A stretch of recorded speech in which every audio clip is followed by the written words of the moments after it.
చాలా సంవత్సరాల క్రితం గోదావరి ఒడ్డున ఉన్న వేములపల్లి అనే చిన్న గ్రామంలో రాము అనే బాలుడు ఉండేవాడు. రాముకి తండ్రి లేడు. తల్లి రోజూ కూలికి వెళ్ళి వచ్చిన డబ్బుతో ఇద్దరూ బతికేవారు. ఒకరోజు రాము తల్లికి తీవ్ర జ్వరం వచ్చింది. పనికి వెళ్ళలేకపోయింది. ఇంట్లో ఒక్క గింజ కూడా లేదు. రాము అమ్మా ఆకలిగా ఉంది అని ఏడవసాగాడు. తల్లి కన్నీళ్లు తుడుచుకుంటూ బాబూ ఏదైనా ఇంటికి వెళ్ళి రొట్టె అడుగు అంది. ఆకలితో వణుకుతున్న రాము గ్రామంలోని పెద్ద ఇంటి గుమ్మం దగ్గరకు వెళ్ళాడు.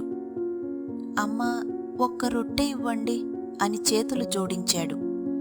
ఆ ఇంటి యజమాని కోపంగా పనిచేయకుండా అడుగుంటావా, పో ఇక్కడ్నుంచి అని అరవడంతో రాము భయంతో వెనక్కి తగ్గాడు.